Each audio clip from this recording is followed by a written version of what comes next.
हमारे प्रभु यीशु मसीह का अनुग्रह और शांति तुम सभी के साथ होती रहे। आइए, इससे पहले कि हम परमेश्वर के वचन में जाएं, हम सब अपने स्थानों पर खड़े हो जाएंगे और प्रभु की महिमा में हम कोरस को गाएंगे। और कोरस में अपने आप को तैयार करेंगे कि परमेश्वर आज हमसे वचन के द्वारा बातें करें। और ये वो समय है कि जब प्रभु ने हमारे बीच में अपने दास को अमृतसर से लेकर आया और हम इतने 4 दिनों में लगातार हमने उनके वचनों के द्वारा हमने आशीष को प्राप्त किया है। बहुत सारे लोग हैं जो इन आशीषों से वंचित पाए गए, लेकिन आज आपका प्रभु ने जो दिन ठहराया है, आप आज की आशीषों से वंचित ना होने पाए। मैं यही चाहता हूं कि बड़ी गंभीरता के साथ परमेश्वर के वचन को सीखें, समझें और अपने जीवन के लिए उपयोग में लाने वाले बन जाएं।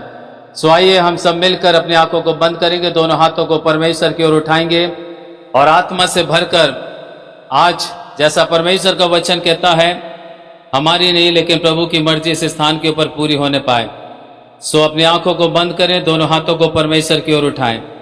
कोई भी आंख खोलकर ना देखे। यदि हम आंख खोलकर देखते हैं, हम आपस में एक दूसरे को देख सकते हैं, लेकिन उस परमेश्वर को यदि देखना है तो प्रभु से कहें कि प्रभु मेरी आत्मिक आंखें खुल जाए ताकि मैं तुझे देख सकूं।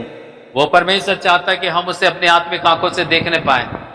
प्रभु ये चाहता है कि आज का ये पवित्र दिन जो उसने मेरे और आपके जीवन के लिए ठहराया है, हम अपने आप को समर्पित करने पाए।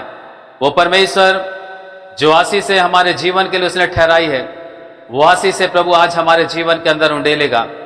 अपने मन की बात अपने दास के मन से हम सबों के मन तक वो परमेश्वर का आत्मा अपनी बातों को हमारे अंदर लेकर आएगा। आइए हम अपने आप को तैयार करेंगे, तेरी इच्छा पूरी हो जाए। आत्मा से भरकर प्रभु की महिमा में इस कोरस को हम गाएंगे। हम सब मिलकर दोनों हाथों को उठाकर इस कोरस को गाएंगे।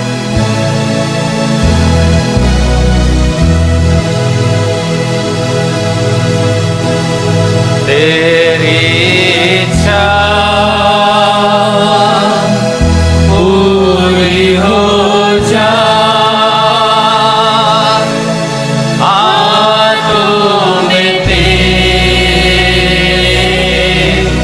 जीवन है,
यस पवित्र आत्मा तेरी पवित्र उपस्थिति किसी वक्त पिता परमेश्वर प्रभु मैं इस भवन में चाहता हूँ। यस पवित्र आत्मा तेरी पवित्र उपस्थिति किसी वक्त पिता परमेश्वर में एक एक विश्वासी भाई बहनों के ऊपर चाहता हूँ। यीशु के नाम से पवित्र आत्मा की सामर्थ इसी वक्त प्रभु इस भवन में उतर है। यीशु के नाम से पवित्र आत्मा की सामर्थ इसी वक्त प्रभु एक एक विश्वासी भाई बहनों के ऊपर उतर है। यीशु के नाम से पवित्र आत्मा की सामर्थ इस समय जितने भी लोग इस स्थान के ऊपर बीमार पाए जाते हैं, हर एक बीमारी के ऊपर यीशु के नाम से प्रभु तेरी सामर्थ उतर है। हम प्रार्थना करते प्रेमी पिता परमेश्वर इसी वक्त प्रभु अपने हाथों को बढ़ा, एक एक को छू ले पिता परमेश्वर। हर एक अंधकार के अदृश्य ताकतें जो हमारे शरीर के अंदर बीमारी, दुर्बलता और कमजोरी को लेकर आती है, तरह तरह की बीमारियों को लेकर आती है, तरह तरह की परेशानियों को लेकर आती है, तरह तरह की पिता परमेश्वर ऐसे भटकाने वाली आत्मा को लेकर आती है जो प्रभु हमें तेरे वचन से दूर लेकर जाती है। ऐसी आत्मा को हम यीशु के नाम से घुड़कते हैं और आज्ञा देते हैं इसी वक्त प्रभु इन स्थानों से बाहर निकल आए, हर एक के विचारों से बाहर निकल आए। प्रभु यीशु मसीह इसी वक्त प्रभु तेरा आत्मा हम में से हर एक को अपने आत्मा के नियंत्रण में लेने पाए, ताकि प्रेमी पिता परमेश्वर जब प्रभु आज तेरा दास तेरे वचन को लेकर जब हमारे बीच में खड़ा हो पिता परमेश्वर, वो बातें हमारे जीवन के अंदर ऐसी लगने लग जाए पिता परमेश्वर कि प्रभु तू निश्चय हमसे बातें कर रहा है पिता परमेश्वर। हम प्रार्थना करते प्रेमी पिता परमेश्वर 6 दिन जो आपने हमारे जीवन के लिए काम करने के लिए दिए, लेकिन ये 7वां दिन जो प्रभु आपने हमें दिया कि हम प्रभु तेरे नाम की स्तुति और महिमा कर सके, हम तेरी आराधना कर सके और ये दिन में प्रभु हम तेरी मर्जी को अपने जीवन के अंदर पूरा कर सके। हम प्रार्थना करते प्रेमी पिता परमेश्वर बीते 4 दिनों से लगातार पिता परमेश्वर तूने अपने लोगों से बातें किया है पिता परमेश्वर, तूने वचन के प्रकाशन को हमारे जीवन के अंदर दिया है पिता परमेश्वर। हम प्रार्थना करते प्रेमी पिता परमेश्वर आज भी एक नए प्रकाशन कि पिता परमेश्वर कलीसिया के लिए प्रभु आप प्रकट करें। हम प्रार्थना करते प्रेमी पिता परमेश्वर जब आज प्रभु की ब्यारी इस स्थान पर है पिता परमेश्वर, हम प्रार्थना करते पिता परमेश्वर लोग उस मर्म को जाने कि प्रभु की ब्यारी हमारे लिए क्यों तैयार की जाती है, प्रभु की ब्यारी हमारे लिए क्यों आवश्यक है। हम प्रार्थना करते प्रेमी पिता परमेश्वर बहुत सारे लोगों के जो विचार है पिता परमेश्वर प्रभु आप जानते हैं, बहुत सारे लोग भ्रमित हैं प्रभु आप जानते पिता परमेश्वर, लेकिन हम ये चाहते पिता परमेश्वर आज हर एक की आत्मिक बुद्धि खुल जाए पिता परमेश्वर। हम प्रार्थना करते प्रेमी पिता परमेश्वर तेरा वचन आज हर एक के जीवन को छूने पाए पिता परमेश्वर, ये ब्यारी हमारे जीवन के लिए आशीष की ब्यारी बन जाए, ये ब्यारी हमारे जीवन के लिए श्राप का कारण नहीं लेकिन प्रभु आपकी आशीष पाने की ब्यारी बन जाए। सो हम प्रार्थना करते प्रेमी पिता परमेश्वर इसी वक्त हर एक को अपनी आत्मा के नियंत्रण में ले ले। हम प्रार्थना करते पिता परमेश्वर इसी समय पिता परमेश्वर हर एक वो व्यक्ति पिता परमेश्वर जो इस समय ऑनलाइन पिता परमेश्वर इस आराधना में शामिल है, प्रभु यीशु मसीह के नाम से पिता परमेश्वर अपने सामर्थ्य हाथ को बढ़ा, उन्हें भी प्रभु आप छू ले पिता परमेश्वर। जो ब्लेसिंग प्रभु आज इस भवन में आप दे रहे हैं वे भी पिता परमेश्वर उस स्थान पर उस आशीष को पाने वाले बन जाए। हम प्रार्थना करते पिता परमेश्वर आज की शाम की पिता परमेश्वर उस आराधना के लिए पिता परमेश्वर, अंतिम सभा के लिए पिता परमेश्वर, जो लोग वंचित हो चुके पिता परमेश्वर आज की शाम उनके जीवन के लिए एक अद्भुत शाम बन जाए कि प्रभु वह तेरे वचन को अपने जीवन में ग्रहण कर सके। प्रार्थना करते प्रेमी पिता परमेश्वर हर एक रुकावटें प्रभु यीशु मसीह के नाम से पिता परमेश्वर हर एक के जीवन से दूर हो जाए। धन्यवाद देते पिता परमेश्वर प्रभु तेरी पवित्र उपस्थिति के लिए, क्योंकि तेरा वचन कहता है जहां 2 या 3 मेरे नाम से इकट्ठे होते हैं उनके बीच में मैं उपस्थित होता हूं। प्रभु हम धन्यवाद देते पिता परमेश्वर आपकी उपस्थिति के लिए कि प्रभु आप अपने सिंहासन को छोड़कर हमारे बीच में उपस्थित है। अब हम नहीं पिता परमेश्वर लेकिन तेरी आत्मा हम में से हर एक के जीवन से बातें करने पाए। धन्यवाद देते पिता परमेश्वर आपकी पवित्र उपस्थिति के लिए, आपके इस स्थान पर चलने फिरने के लिए। और आज के दिन पिता परमेश्वर हम सबको ऐसा मन दे कि प्रभु हम तेरी बातों को सीख सके, एक सुनने वाला मन दे पिता परमेश्वर, सिखाने वाली आत्मा प्रभु अपने दास के जीवन के अंदर जो आपने प्रकट किया है हम सब उन बातों को सीख सके जो तूने हमारे लिए ठहराई है। सब बातों को प्रभु हम तेरे हाथों में सौंपते हैं, यीशु मसीह के नाम से हम इस दुआ को मांगते हैं, आमीन आमीन। आइए हम सब अपने स्थानों पर बैठ जाएं। अभी अवसर होगा कि हम प्रभु के दास के द्वारा परमेश्वर के वचनों को सुने। सो एक बार फिर हम प्रभु के दास के लिए ताली बजा दें।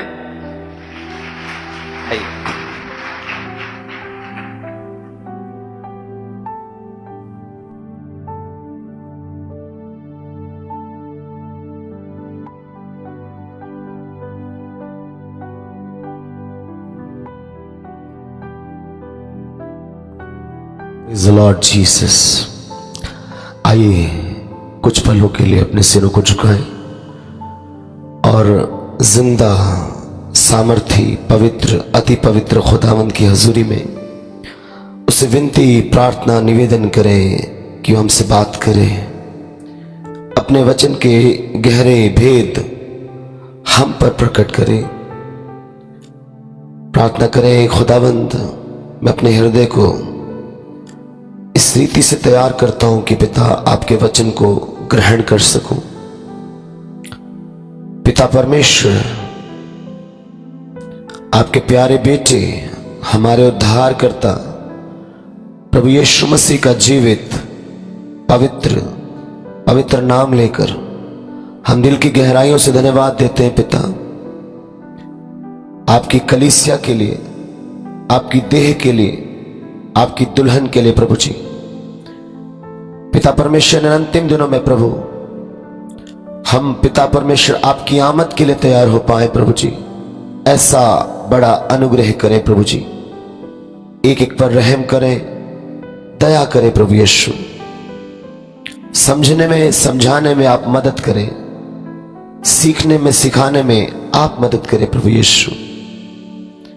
हम अपने ज्ञान को, अपने अनुभव को, अपनी समझ को एक तरफ रखते हैं प्रभु यीशु। अपने आप को पवित्र आत्मा आपके पूरे नियंत्रण में देते हैं प्रभु जी। आप चलाएं, आप सिखाएं, आप समझाएं, आप ही हमारी अगुवाई करें। सरादर आपका है, आप ही को देते हुए ये विनती, निवेदन और प्रार्थना विश्वास के साथ प्रभु यीशु मसीह के जीवित पवित्र अति पवित्र नाम में मांग लेते हैं, आमीन। हालेलुया। सभी को जय मसीह की। बड़ी खुशी और आदर की बात है कि हम जीवित परमेश्वर की हजूरी में हैं और आज एक बड़ी तादाद में मैं बहुत सारे लोगों को देख रहा हूं और शायद कुछ लोग नए होंगे। पिछले 4 दिन से हम प्रभु के वचन की गहरी बातों को सीख रहे हैं। आज भी कुछ बातों को सीखेंगे और ज्यादा समय तो नहीं लूंगा क्योंकि संडे की जो वर्शिप है इसमें समय निश्चित होता है, इसलिए हम इधर उधर की बात ना करते हुए सटीक वचन की ओर आएंगे। जैसा कि हम सब लोग जो यहां पर उपस्थित हैं, हम सब मसीही विश्वासी हैं और मसीह विश्वासी को प्रभु यीशु मसीह के द्वारा कुछ निर्देश, कुछ आज्ञाएं दी गई हैं जिनका पालन करना न केवल एक रिवाज, न केवल एक ट्रेडिशन है, बल्कि ये प्रेम का प्रकटीकरण है। जैसे खुदावंद यीशु ने कहा, जो विश्वास करे वो बपतिस्मा ले। हमने बपतिस्मा लिया और बपतिस्मा लेने के बाद हमारे लिए संगति, फेलोशिप, ये बहुत जरूरी है और फेलोशिप भी हम लगातार करते हैं। और उसके बाद रोटी तोड़ना, प्रभु भोज, ये हमारे लिए बेहद जरूरी है। प्रभु भोज, इसे कई नामों से बुलाया जाता है। हिंदी में इसे प्रभु भोज कहते हैं, इंग्लिश में इसे होली कम्युनियन कहते हैं, ग्रीक भाषा में इसे यूकैरिस्ट कहते हैं, कहीं इसे ब्रेकिंग ऑफ ब्रेड कहते हैं, कहीं इसे कप ऑफ ब्लेसिंग्स कहते हैं और कहीं इसे थैंक्स गिविंग कहते हैं। अलग नाम प्रभु भोज के लिए जाते हैं। उर्दू में इसे पाक शराकत कहते हैं। अलग अलग नाम प्रभु भोज के हैं। लेकिन सवाल आज ये उठता है, ये प्रभु भोज आखिर में है क्या? ये क्यों दिया गया? क्या ये एक ऐसा आदेश है जिसमें एक रीति रिवाज की तरह मनाओ? कभी दिल किया मना लिया, कभी दिल नहीं किया नहीं मनाया। क्या कुछ ऐसा नियम खुदा की ओर से दिया गया? प्रभु भोज एक बड़ी अहम और खास प्रेम के प्रकटीकरण की बात है जो हर विश्वासी को प्रभु की इस मेज में शामिल होने के लिए जरूरी है। जब आप इस मेज में शामिल होते हैं, प्रभु के बदन में शामिल होते हैं, उसके लहू में शामिल होते हैं, तो आप प्रभु से सहमत होते हैं, प्रभु के प्रेम को प्रकट करते हैं। प्रभु यीशु ने कहा, मेरी याद में ऐसा ही किया करो।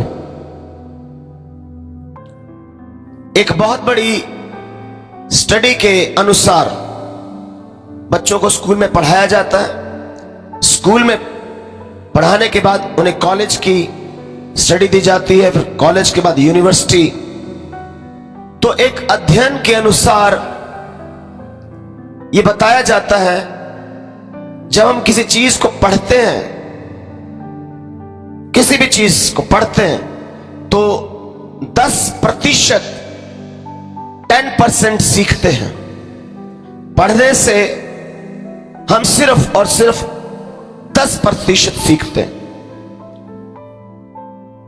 और जब हम सुनते हैं किसी भी बात को, तो 20% सीखते हैं। पढ़ने से 10%, सुनने से 20%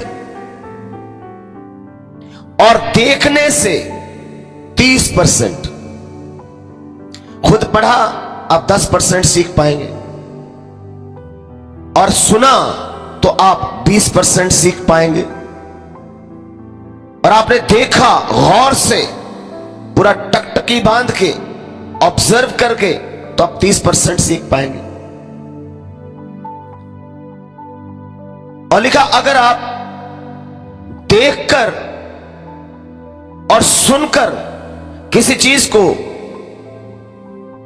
ग्रहण करते, आपने देखा और सुना, तब आप 50% सीख पाते। आप देख भी रहे और सुन भी रहे। लेकिन उस स्टडी में कहा गया, यदि आप देखते हो, सुनते हो और करते भी हो, तो आप 90% सीखते हो। देखना, सुनना और स्वयं करना, खुद प्रैक्टिकल करना, तो आप 90% सीखते हो। प्रभु यीशु मसीह ने कहा, मेरी याद में देखा करो। ऐसा प्रभु यीशु मसीह ने कहा, मेरी याद में सुना करो। ऐसा प्रभु यीशु ने कहा, मेरी याद में ऐसा किया करो, ताकि तुम्हारी 90% ग्रोथ होने पाए। बोलो हालेलुया। प्रभु हमें ग्रोथ में, बढ़ोतरी में देखना चाहता, बढ़ता हुआ देखना चाहता। और ये प्रभु भोज, पौलुस जब इस प्रभु भोज की शिक्षा देता है, पहला कुरिन्थियों जब हम पढ़ते हैं, तो उसके 11वें अध्याय में पौलुस कहता है,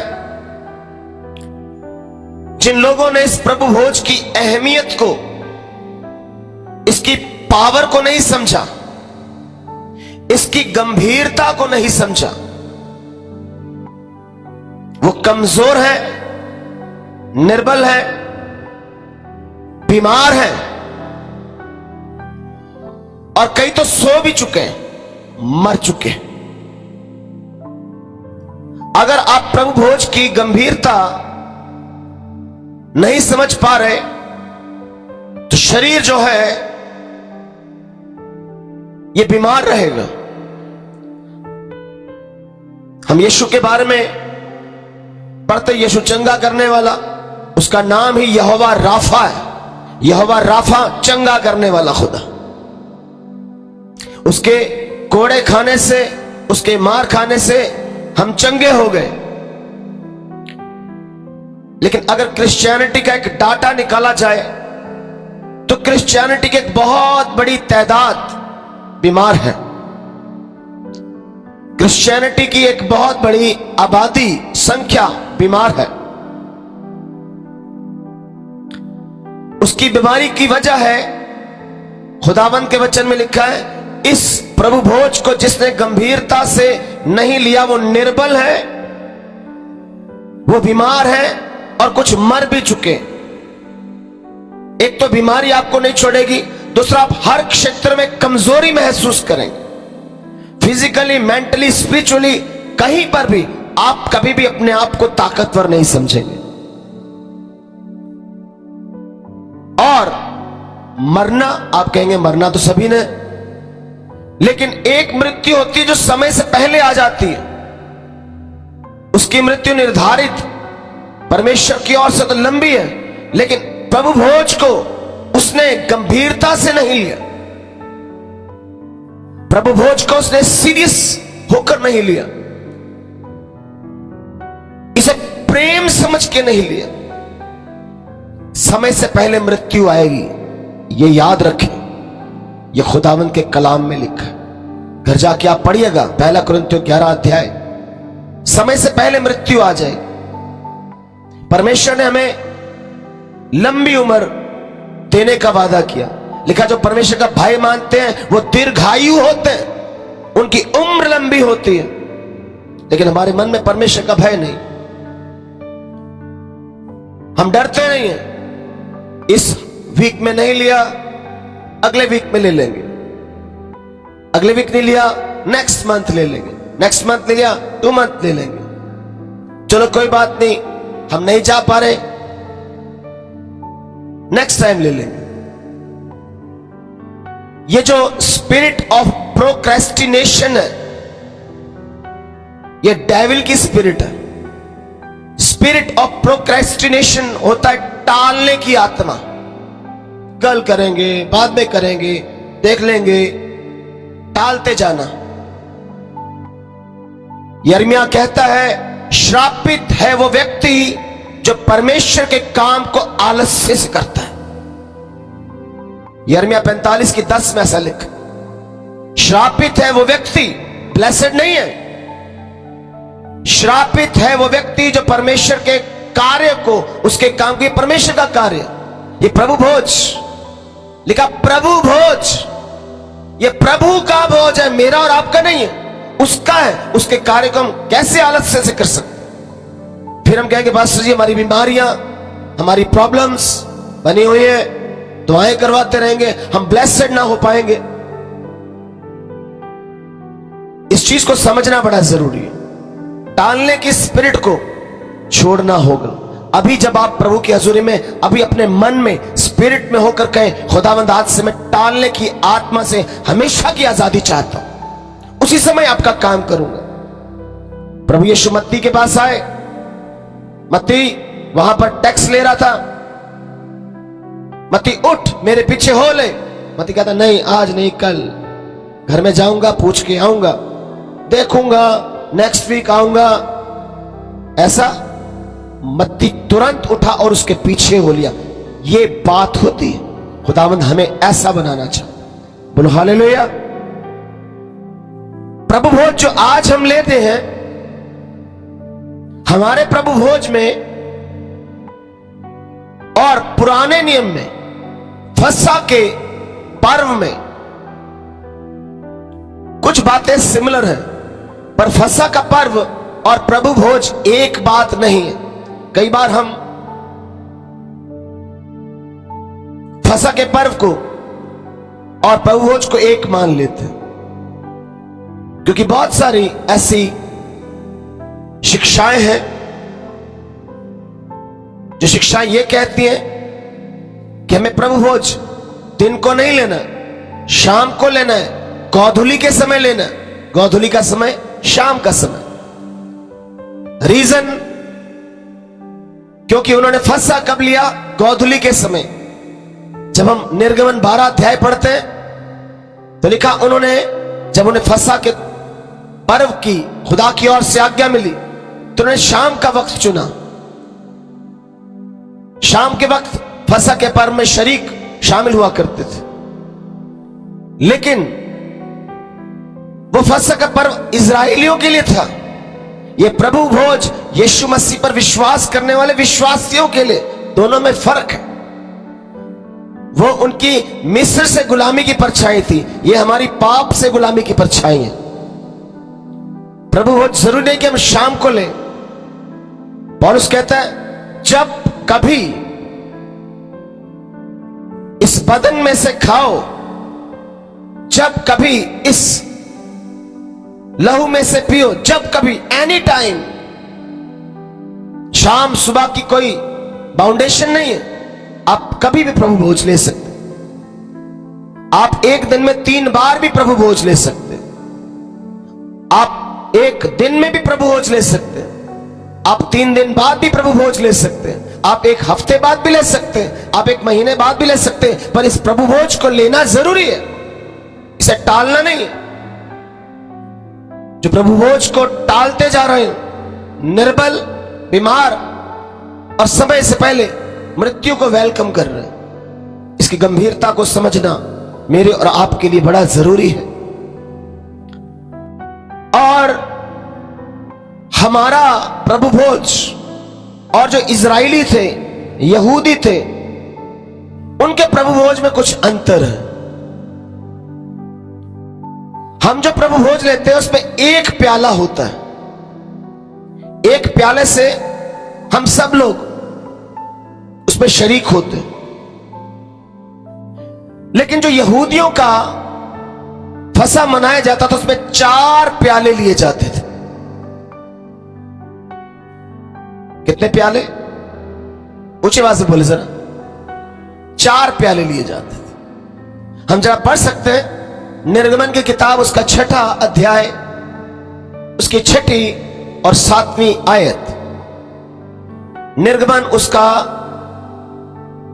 6वां अध्याय, उसकी 6ठी और 7वीं आयत। अगर कोई माइक में ऊंची आवाज में पढ़ ले। इस कारण तू इजराइलियों से कहे, मैं यहोवा हूं और तुमको मिस्रियों के बोझों के नीचे से निकाल लूंगा। ठीक है, एक बार ऊंची आवाज में हम पढ़ेंगे जरा। इस कारण तू इजराइलियों से कहे, इजराइलियों से कह, मैं यहोवा हूं और तुमको मिस्रियों के बोझों के नीचे से निकालूंगा। और तुमको मिस्रियों के बोझ से निकालूंगा। और उनके दास, पहला काम निकालना, बाहर निकालना, मिस्रियों के बोझ से बाहर निकालना, ये पहला कप। दूसरा, और उनके दासत्व से तुमको छुड़ाऊंगा, उनकी गुलामी से, दासत्व से तुम्हें छुड़ाऊंगा, ये दूसरा कप। तीसरा, और अपनी भुजा बढ़ाकर और भारी दंड देकर तुम्हें छुड़ा दूंगा, और छुड़ाऊंगा, तीसरा कप। और मैं तुमको अपनी प्रजा बनाने के लिए, और तुम्हें अपना बनाऊंगा, चौथा कप। इस आयत के आधार पर यहूदी लोग 4 कप लिया करते थे।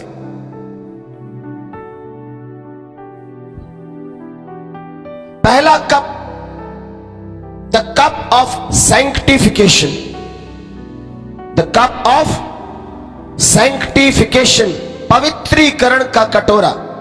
आप लिख सकते हैं आपकी जानकारी के लिए। यह पवित्रीकरण का कटोरा क्या है?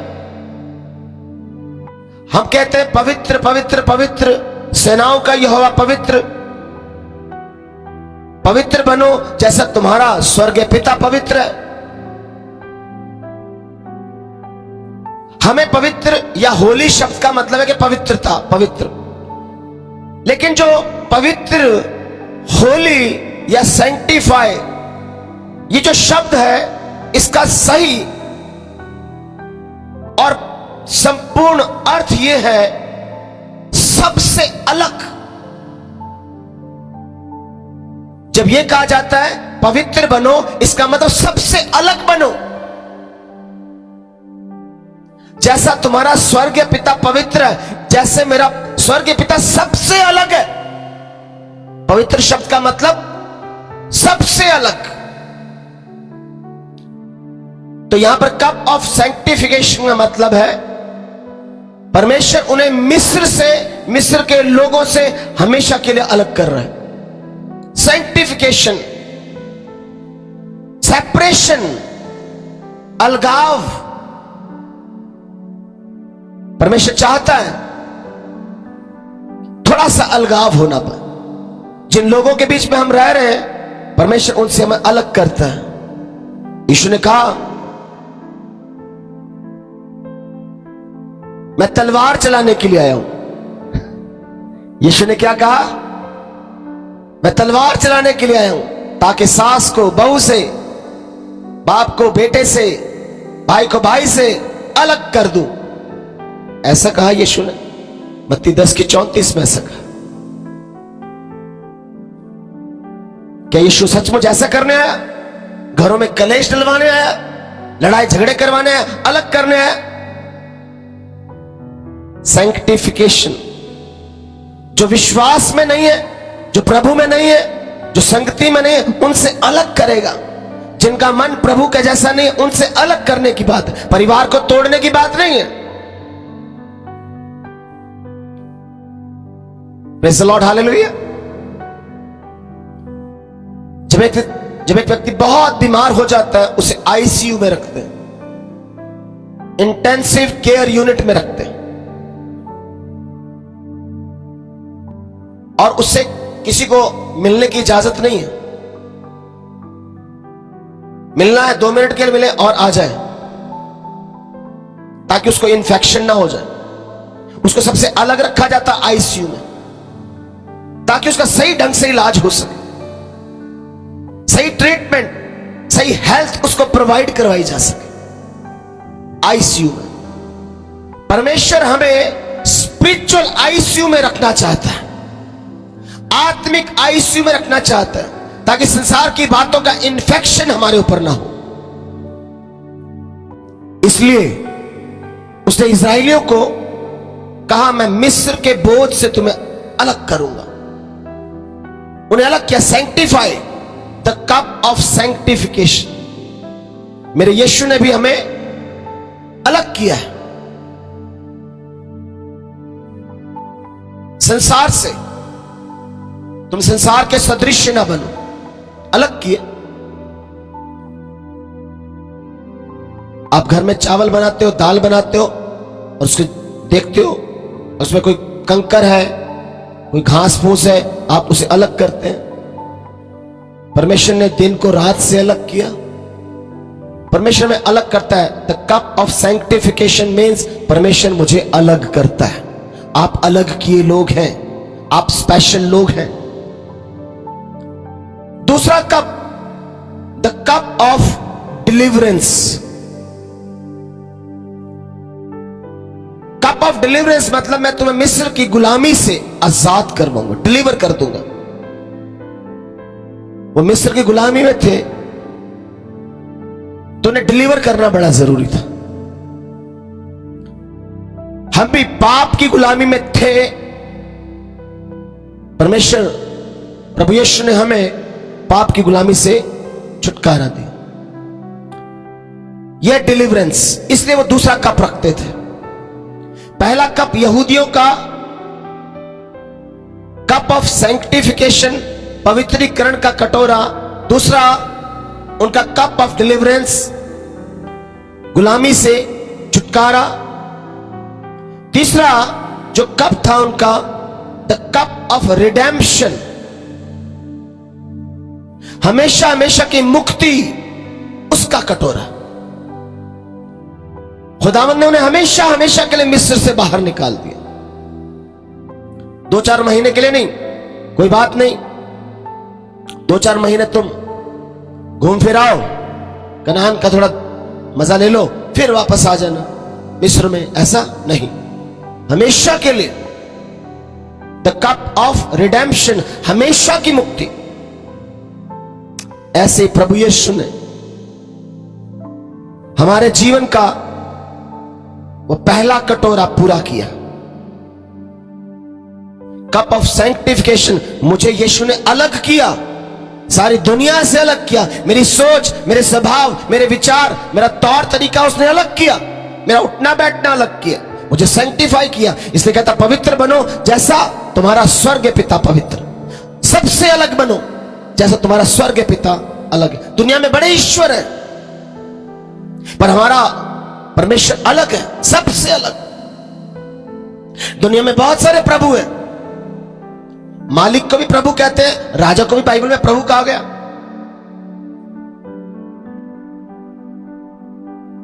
जो आपकी मदद करता है, हेल्प करता है, आपको सेटल कर देता है, उसे भी कहते हैं मेरा गॉडफादर है, उसे ही प्रभु परमेश्वर कहते। दुनिया में बहुत सारे प्रभु परमेश्वर है, लेकिन हमारा परमेश्वर प्रभु वो सबसे डिफरेंट है, अलग। और प्रभु यीशु मसीह ने हमें डिलीवर किया पाप की गुलामी से। तीसरा, प्रभु यीशु मसीह ने हमें रिडेम्पशन दी, हमेशा हमेशा के लिए पाप की गुलामी से। उन्हें मिस्र से, हमें पाप की गुलामी से हमेशा की आजादी मिल गई। इब्रानियों 10:14 में लिखा, उसके एक ही बार बलिदान देने से हम सर्वदा के लिए पवित्र किए गए। सर्वदा के लिए हम पवित्र किए गए। बोलो हालेलुया। और चौथा cup, the cup of restoration, बहाल करने का कटोरा, फिर से सारी चीजें पुनर्स्थापित करने का प्याला या कटोरा, सारी चीजें दोबारा से पुनर्स्थापित कर दे। प्रभु यीशु मसीह ने 3 कटोरों को कंप्लीट कर दिया है। यहूदी आज भी अगर फसह मनाते हैं तो 4 कप लेते हैं। मसीह लोगों को 4 कप लेने की जरूरत नहीं है, क्योंकि मेरा यीशु उन 3 कप को पूरा कर चुका है। अब आखिरी कप बचा हुआ है। यहूदी लोग वो जो आखिरी कप है उसे हमेशा खाली रखते थे, और यहूदियों को लगता है, उनका विश्वास, उनकी मान्यता है, ये आखिरी कप तब भरा जाएगा जब एलिया लौट कर आएगा। वो कप एलिया के लिए रिजर्व रखा गया। और मलाकी 4 अध्याय में लिखा, उस बड़े और भयानक दिन के आने से पहले मैं एलिया नबी को भेजूंगा।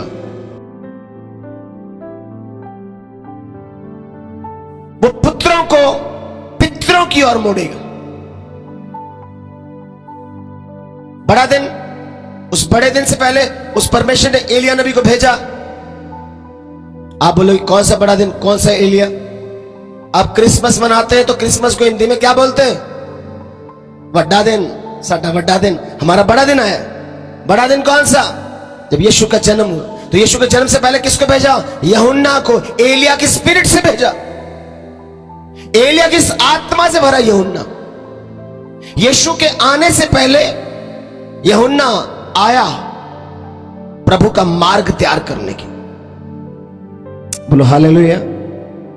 अगर यीशु का पहला आगमन उसमें एलिया आया, अब जब यीशु दोबारा आएगा तब भी एलिया का आना जरूरी है।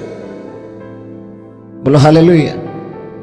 यीशु के दोबारा सेकंड कमिंग से पहले भी एलिया आएगा। तो इसलिए वो कप एलिया के लिए रिजर्व रखा जाता है, क्योंकि जब एलिया आएगा, लिखा पुत्रों के मन को पितरों की ओर मोड़ेगा। पुत्रों के मन को पितरों, पितर मतलब बाइबल के जो हमारे प्राचीन हैं, बुजुर्ग हैं, गवाह के बादल हैं, जिनकी गवाहियां हमें प्रेरित करते हैं, जिनके जीवन को देखकर हम ट्रांसफॉर्म होते, बदलते जाते, उनकी ओर मोड़ देगा। आज हमारी न्यू जनरेशन, जो हमारे पुत्र पुत्रियां हैं, वो कहीं और दुनिया में व्यस्त है, लेकिन जब एलिया आएगा, उसकी स्पिरिट आएगी, वो पुत्रों को पितरों की ओर मोड़ देगा। वो बुजुर्गों की रिस्पेक्ट करना सिखाएगा, चर्च के एल्डर्स की रिस्पेक्ट करना सिखाएगा, चर्च के प्राचीनों की रिस्पेक्ट करना सिखाएगा, स्पिरिट के साथ आएगा। बोलो हालेलुया, बोलो हालेलुया। तो प्रभु बहुत बड़ी पावरफुल चीज है। प्रभु यीशु ने 3 कप्स थे, वो पूरे कर दिए। अब रेस्टोरेशन बाकी है, अब पुनर्स्थापना बाकी है, सब कुछ पुनः स्थापित किया जाएगा। लिखा हुआ हमारे आंखों से सारे आंसू पोंछ डालेगा, ना दुख रहेगा, ना तकलीफ, ना बीमारी। उसने वादा किया, देख मैं सब कुछ नया कर देता हूं। बोलो हालेलुया। सब कुछ नया होने वाला, लास्ट का बाकी है। इसलिए यीशु ने कहा, जब यीशु ने अपने चेलों के साथ अंतिम भोज लिया, वो प्रभु भोज नहीं था, वो अंतिम भोज था, लास्ट सपर। वो प्रभु भोज नहीं है, वो लास्ट सपर है, अंतिम भोज। जब यीशु ने अपने चेलों के साथ लिया, यीशु ने कहा, मेरी बड़ी चाहत थी दुख उठाने से पहले मैं तुम्हारे साथ एक फसा खाऊं, और मैं अब तब तक ना पीऊंगा, अब तब तक ना पीऊंगा जब तक परमेश्वर के राज्य में तुम्हारे साथ ना पी लूं। बोलो हालेलुया। ये जो प्रभु भोज हम ले रहे, ये अप्रेंटिसशिप है। जब कोई डॉक्टर बनता है, ट्रेनिंग करता है, तो किसी डॉक्टर की अधीनता में अप्रेंटिसशिप लेता है, ट्रेनिंग लेता है। तो ये ट्रेनिंग चल रही है हमारी। एक दिन आप प्रभु के राज्य में प्रभु यीशु के साथ प्रभु भोज लेने वाले हैं। बोलो हालेलुया। इकट्ठे वहां पर उसके साथ हम प्रभु भोज लेने वाले। इसे लाइटली मत लें, हल्का मत लें, प्रोक्रेस्टिनेशन के साथ, टालने की स्पिरिट के साथ मत लें। आज नहीं कल, कल नहीं परसों, ऐसा नहीं। ये पावरफुल बात है। क्यों रोटी ली गई, क्यों दाख रस लिया गया? कभी रोटी जब देखते हैं, बड़े आराम से हम टेबल पर प्लेट के ऊपर रोटी देखते हैं, तोड़ते हैं, खाते हैं नींद में। कभी उस रोटी को, हमारी प्लेट तक पहुंचने के उस सफर को आप चेक करें।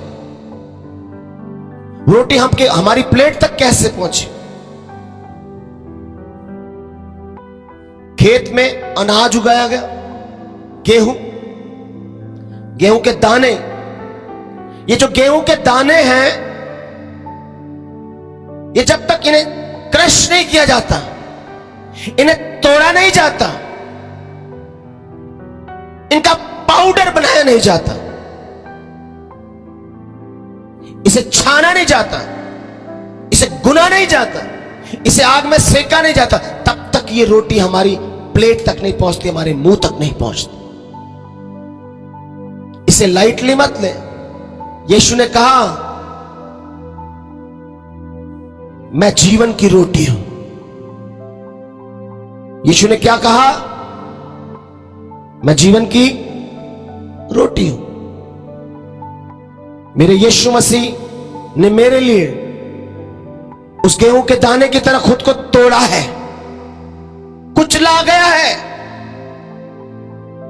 मेरे ही अधर्म के कारण उस पर ताड़ना पड़ी, वो कुचला गया, क्रश किया गया, उसे निचोड़ा गया, तोड़ा गया, उसका पाउडर बना दिया, ताकि मेरी भूख तृप्त की जा सके, मेरी भूख को शांत किया जाए। और मैं लाइटली ले रहा हूं उस प्रभु भोज को।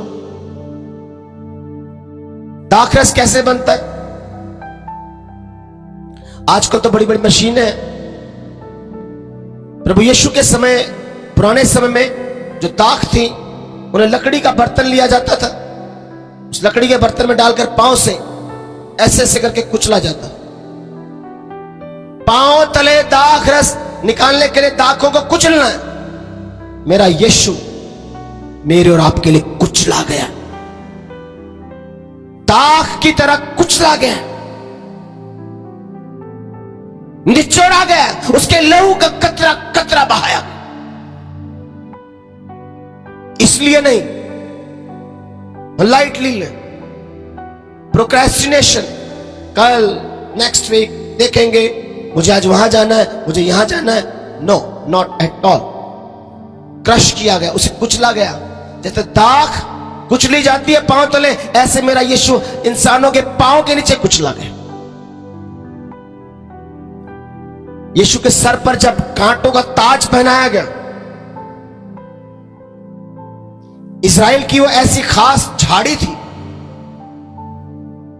जिसके कांटे कील की तरह होते थे।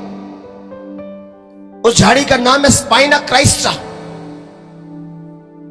उस कांटे का दर्द ऐसा है, अगर किसी व्यक्ति को चुभ जाए तो 2.5 से 3 महीने बुखार नहीं उतरता। अगर वो कांटा चुभ जाए तो 2.5 से 3 महीने बुखार नहीं उतरेगा, शरीर दर्द के मारे तड़पेगा। उस कांटों के ताज को मेरे यीशु के सर पर गूंथ दिया गया। किसके लिए? मेरे लिए, ताकि मेरा जहन, मेरी बुद्धि आजाद हो। उसने अपनी खोपड़ी, अपने सिर में इस ताज को गूंथा। बोलो हालेलुया। क्योंकि आदम के समय, जब तक आदम ने पाप नहीं किया, ऊंट कटारे नहीं उगते थे। फिर श्राप आया, यीशु ने हमारे सारे श्रापों को अपने ऊपर, सारे कांटों को, सारे दर्द को अपने ऊपर लिया।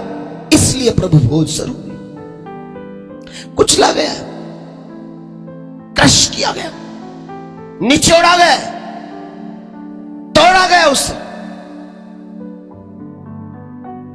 ताकि हमारे लिए दाखरस उपलब्ध हो सके, हमारे लिए एक जीवन आ सके। उसके मरने से मुझे जीवन मिला। ना वो मरता, ना हम जीवन पाते। हम बहुत लाइटली ले रहे हैं इस प्रभु भोज, इसे लाइटली नहीं लेना। ये प्रभु भोज यहीं तक सीमित नहीं है, ये प्रभु भोज अनंत है। ये स्वर्ग के राज्य तक जाएगा, अनंत काल तक जाएगा, क्योंकि अनंत काल से था। अब्राहम जब युद्ध से जीत कर आया तो मलकीसिदक का मतलब है धार्मिकता का राजा, किंग ऑफ राइचियसनेस। मलकीसिदक अब्राहम के पास आया, रोटी और दाख मधु लेकर आया। क्या? क्यों लेकर आया? युद्ध जीतने के बाद बंदा क्या बड़ा फ्रेश महसूस करता है। इतने लोगों का कत्ल किया, इतने लोगों को मारा, इतनी एक्सर्शन, इतनी थकावट, शरीर मन टूट चुका है। रिलैक्स कर। जब आप टूटे होते, परेशान होते, परमेश्वर को पता है इनको प्रभु भोज की जरूरत है। इसीलिए अब्राहम और उसके सारे लोगों को रिफ्रेश करने के लिए, सामर्थ्य देने के लिए, पावर देने के लिए, एनर्जी देने के लिए, एनर्जाइज करने के लिए दाख मधु रोटी ले। बोलो हालेलुया। ये बड़ी पावरफुल चीज है, इसे लाइटली मत ले। वर्ल्ड में लगभग 8 अरब लोग हैं, पूरे संसार में 8 अरब लोग हैं, और 8 अरब लोगों में 95%, आप गूगल में सर्च कर लीजिएगा, 95% लोग बीमार हैं पूरे वर्ल्ड में। पूरे संसार में कितने प्रतिशत लोग बीमार हैं? 95। और इन 95% लोगों में 5 से 7 बीमारियां पाई जाती हैं। एक बीमारी नहीं। किसी को शुगर है तो साथ में कमर दर्द, किसी को सर्वाइकल है, किसी का ब्लड प्रेशर का प्रॉब्लम है, किसी की किडनी की प्रॉब्लम है, किसी की हार्ट की प्रॉब्लम है, किसी की स्किन की प्रॉब्लम है, किसी की आंखों की प्रॉब्लम है, किसी के कान की प्रॉब्लम है, किसी का सर दर्द हो रहा है। लोग बीमार हैं। 95% वर्ल्ड संसार में 95% लोग बीमार हैं और सिर्फ 5% तंदुरुस्त है।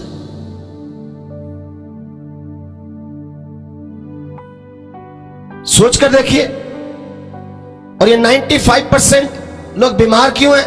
इसकी वजह से 95% जो बीमारियां हैं वो 95% सोचने की वजह से आती हैं। सोचने की वजह से। मैंने कल परसों बताया था, हम इंडियंस बीमार होने के बाद जाते हैं डॉक्टर के पास। फॉरेन में लोग बीमारी से पहले जाते हैं कि मेरे दिमाग का इलाज करो। साइकियाट्रिस्ट के पास जाएंगे, मनोवैज्ञानिकों के पास जाएंगे। सोचने से बीमारी आती। बाइबल कहती है मन फिरा, चेंज योर थॉट पैटर्न। सोचने का तरीका चेंज कर। स्वर्ग का राज्य तेरे निकट है, चंगाई तेरे निकट है, शिफा तेरे, तंदुरुस्ती तेरे पास। इसको चेंज कर। हम प्रभु भोज को लाइटली मत ले। आपकी ये जो गैदरिंग है ये बढ़नी चाहिए। अपने बच्चों को समझाएं, नौजवानों को समझाएं प्रभु भोज कितना इंपॉर्टेंट है हमारे लिए। प्रभु भोज सामर्थ है, पावर है।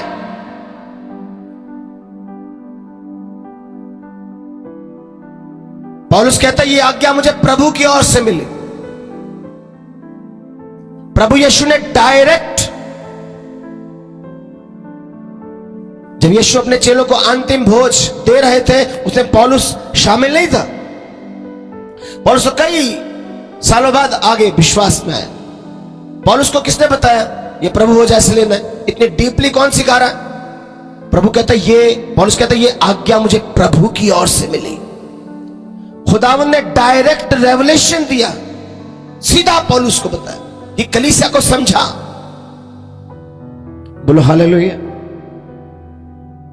लेकिन पौलुस कहता है तुम्हारे इकट्ठे होने से क्या होता है?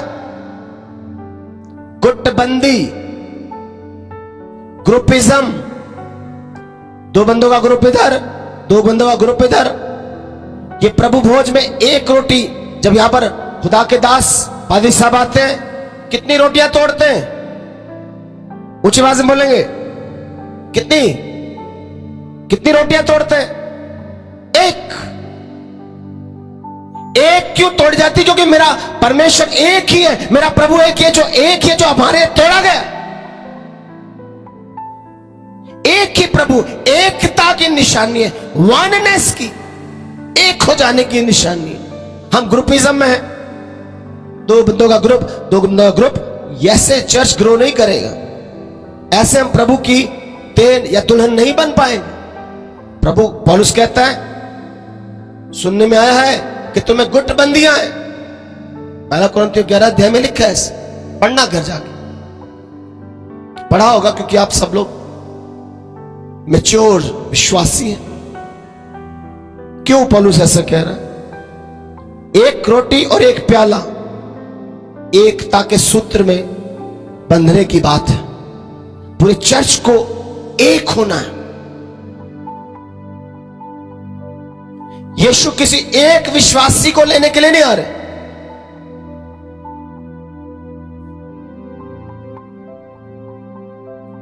कई लोगों की बड़ी गलतफहमी है। आज की यंग जनरेशन भी कहती है मुझे चर्च जाने की जरूरत नहीं है, कलीसिया में शामिल होने की जरूरत नहीं है, मैं यूट्यूब से सीख लेता हूं। यूट्यूब में बड़े अच्छे अच्छे प्रीचर्स हैं, फेसबुक में, सोशल मीडिया में, चर्च में जाने की जरूरत नहीं है। मेरा यीशु प्रभु है, यीशु मेरे साथ रहता है। जब यीशु मेरे अंदर है तो मुझे चर्च की क्या जरूरत है? मुझे यीशु ने उद्धार देना है, मुझे चर्च से क्या लेना देना?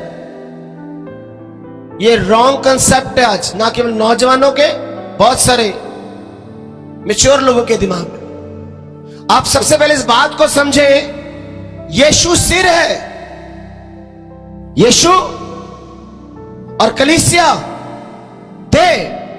आप कह सकते हो मुझे सिर चाहिए, बस दे की जरूरत नहीं। वो लेने किसको आ रहा है? सिर को नहीं, सिर तो वो खुद है। देह में शामिल होना जरूरी है। देह में एक ही प्रभु, एक ही देह, एक ही आत्मा, एक ही बैप्टिज्म, एक ही प्रभु, एक ही परमेश्वर है, एक ही विश्वास। एक एक एक क्यों बोलेंगे? क्योंकि वो सबको एक करके ले जाना चाहता। ये उसकी महायाजकीय प्रार्थना। कुचला गया है, तोड़ा गया है, चकनाचूर हो गया।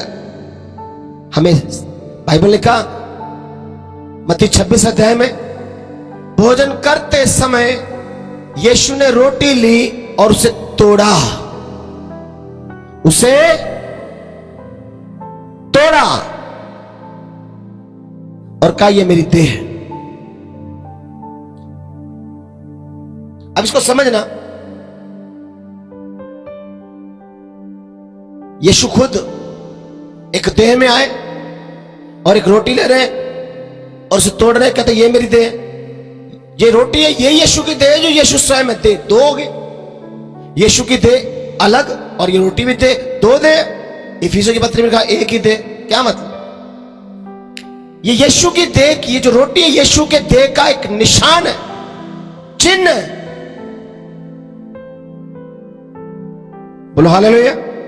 जब हम प्रभु भोज लेते हैं तो जो ब्रेड तोड़ते हैं, यीशु के बदन का एक चिन्ह है, निशानी है।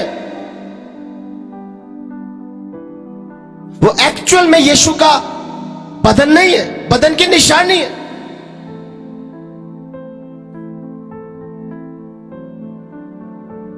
वो यीशु के लहू की निशानी है, यीशु का एग्जैक्ट लहू नहीं है। इसको थोड़ा समझेंगे।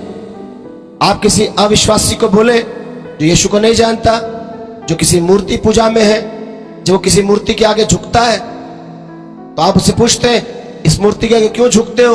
वो कहता है मैं इसे ईश्वर मानता हूं, मेरा विश्वास है ये मूर्ति नहीं है, ये सचमुच प्रभु है, ये उसका विश्वास है। और आप कहते हो ये यीशु का बदन है, ये मेरा विश्वास है। तो उसके और आपके विश्वास में क्या फर्क है? आप रोटी को यीशु का बदन, उसके लहू को, है ना, दाखरस को उसका एग्जैक्ट लहू कह रहे हो। तो उन अविश्वासियों और हमारे विश्वास में कहां फर्क है? कितने लोग मेरी बात समझ रहे हैं? जो बात बता रहा हूं बड़ी गहरी है, भेद की है। सही शिक्षा को जानना, ये यीशु का एक्चुअल बदन नहीं, बदन की निशानी है।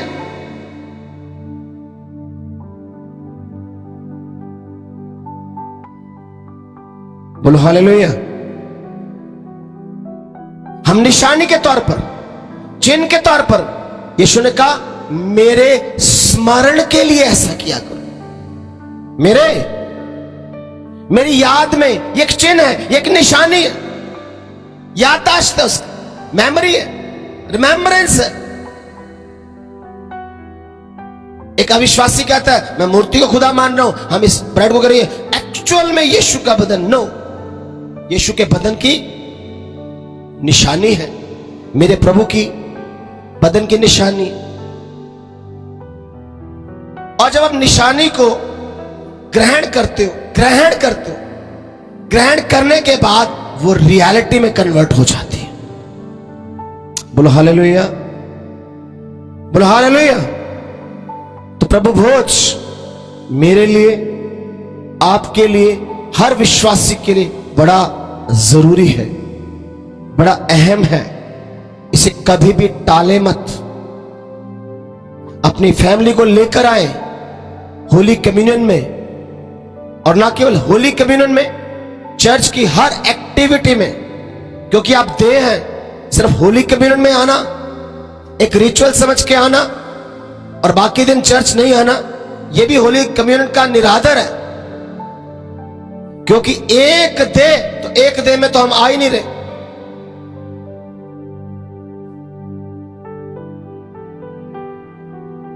कई तरह के मसीह होते हैं, several types of Christians are there.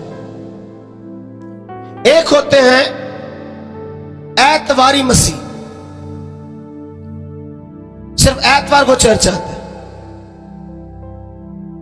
Sunday Christian.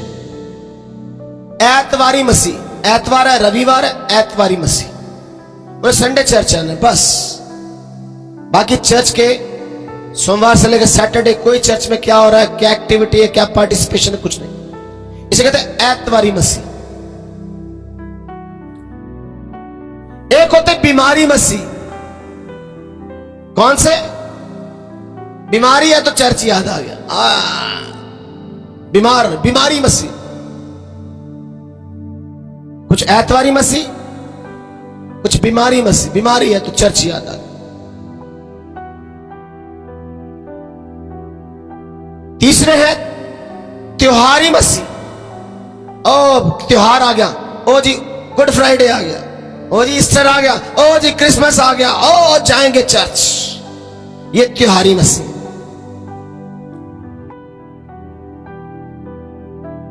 परमेश्वर ने हमें ऐतवारी मसीह बनने के लिए बुलाया, परमेश्वर ने हमें बीमारी मसीह बनने के लिए बनाया।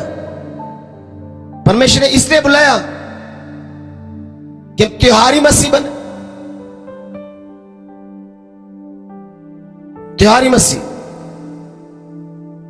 और कुछ लोग होते हैं व्यापारी मसीह। चर्च उनके लिए व्यापार का अड्डा है। ये यहां बेच दिया, वो वहां खरीद दिया, वो वहां खरीद दिया, चर्च की ये यहां कर दी, वो यहां बेच के यहां बेच। वो व्यापारी मसीह व्यापार कर रहे हैं चर्च में, बिजनेस चला हुआ उनका, उनकी अपनी डफली, अपना ही राग है। व्यापारी मसीह।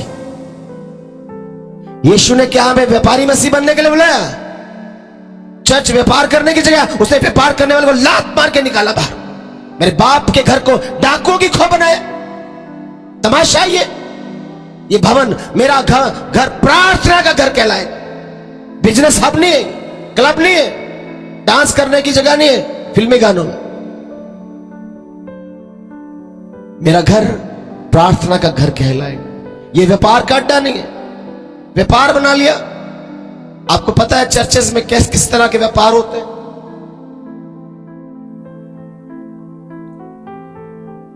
आप ज्यादा मैच्योर है, आपको ज्यादा डीपली में नहीं बोलना चाहता, पर आप जानते हैं। पर अपनी कॉलिंग को समझे। ये प्रभु भोज एक होने के लिए, मैं व्यापारी मसीह होने के लिए नहीं बुलाया। एक होते हैं व्यभिचारी मसीह। व्यभिचारी मसीह कौन से? चर्च में भी आए, यीशु का भी काम किया, शैतान का भी काम किया। यीशु भी दुला, शैतान भी दुला। आत्मिक काम भी किए, दुष्ट आत्मा के काम भी किए। ये व्यभिचारी मसीह है, दोगले मसीह। क्या समझ में आया? बाबुल का मीनार पता क्यों गिर गया? बाबुल में जब मीनार बना रहे थे बहुत बड़ा, आपको बताओ क्यों गिर गया? परमेश्वर को मजबूत पत्थर पसंद, जिसमें मिलावट ना हो। बाबुल का मीनार जब बन गया, उन्हें ईंट और गारे के पत्थर की वो मीनार बनानी शुरू की। मिक्सचर बनाया, ईंट गारे मिलाया, घास फूस मिला के उसे आग में जलाया, मिक्स करके, मिक्स बनाकर। खुदा को मिक्सचर पसंद नहीं है, उसको प्योर स्टोन चाहिए। बाइबल में लिखा यीशु मसीह कोने के सिरे की ईंट है, नहीं, कोने के सिरे का पत्थर है, उसमें कोई मिलावट नहीं। खुदा को मिक्स ब्रीड नहीं चाहिए, खुदा को व्यभिचारी लोग नहीं चाहिए, दोगले लोग नहीं चाहिए, डबल माइंडेड लोग नहीं चाहिए। दूचिते लोगों से खुदा पसंद नहीं है। और कभी यहां हवा के रुख से इधर, कभी हवा के रुख से इधर। हमें खुद को जांचना, जानना है, मैं किस तरह का मसीह हूं। मैं ऐतवारी मसीह हूं, मैं बीमारी मसीह हूं, मैं त्योहारी मसीह हूं, मैं व्यापारी मसीह हूं, व्यभिचारी मसीह हूं,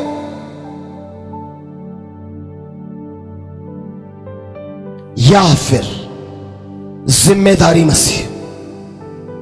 चर्च की जिम्मेदारी उठाने वाला, खुदा के वचन की जिम्मेदारी उठाने वाला, खुदा के हुक्मों की जिम्मेदारी उठाने वाला। खुदा मुझे और आपको कैसा मसीह बनाना चाहता है? उसने मुझे और आपको कैसे मसीह बनने के लिए बोला? जिम्मेदारी लेनी है। हमारे हाथ में कितनी उंगलियां होती हैं? 5।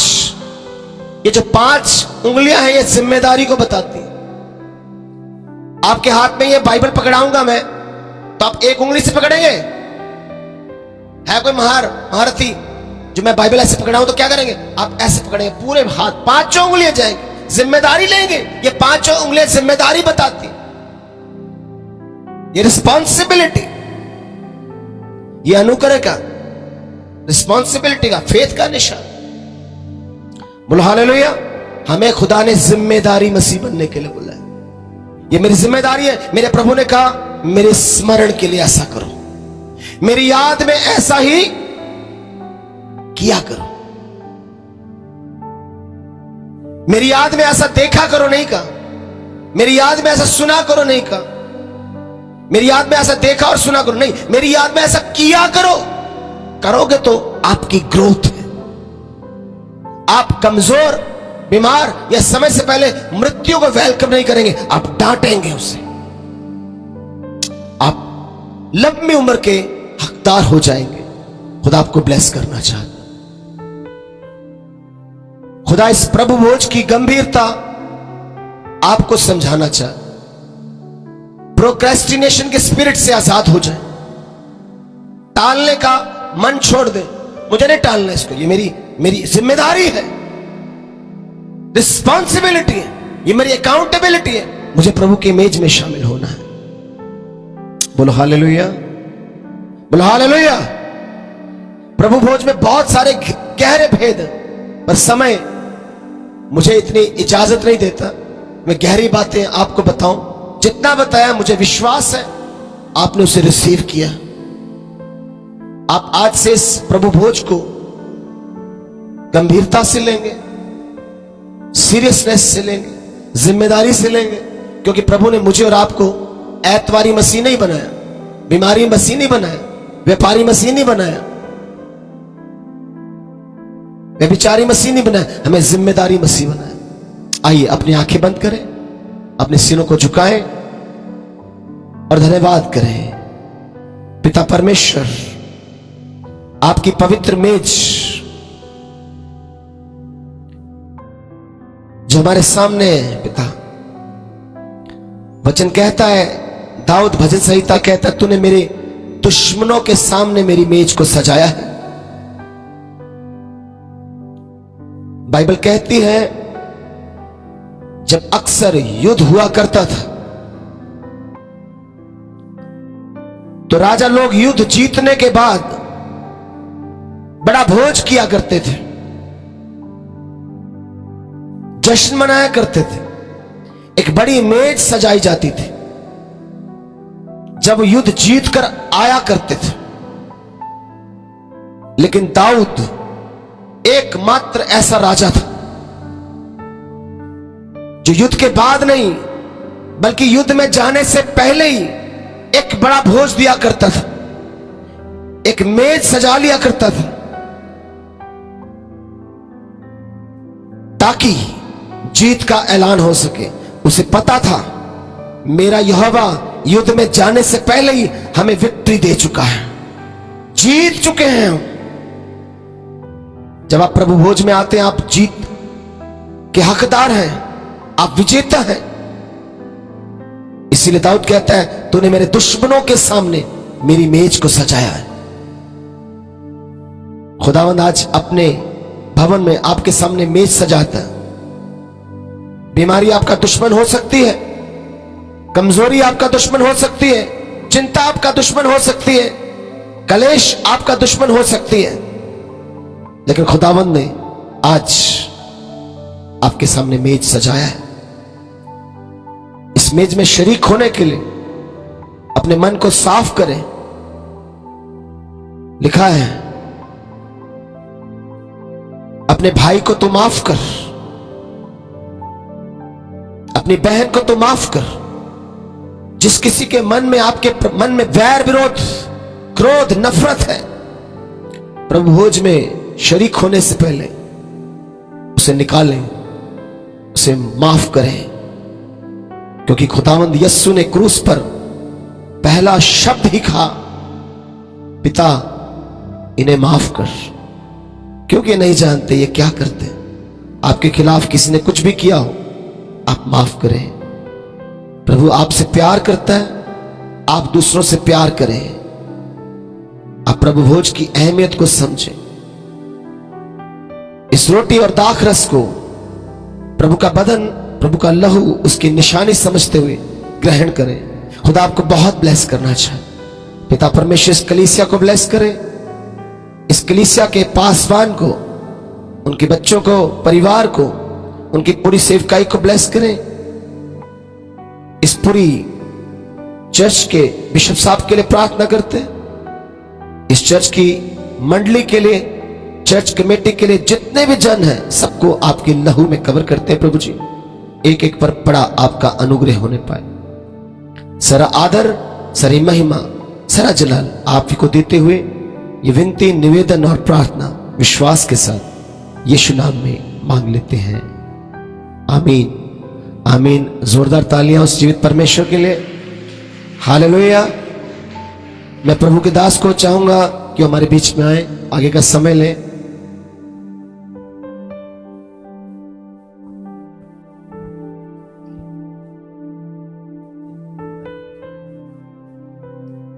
प्रभु के दास के लिए भी ताली बजा दें। हम सब आज के वचन से आशीषित हुए हैं। हाथ उठाकर बताएं, बोलो हालेलुया। प्रभु आप सबको इस वचन के द्वारा बहुत आयत की आशीष दे। परमेश्वर के दास को हम हृदय से धन्यवाद देते सुंदर वचन के लिए। और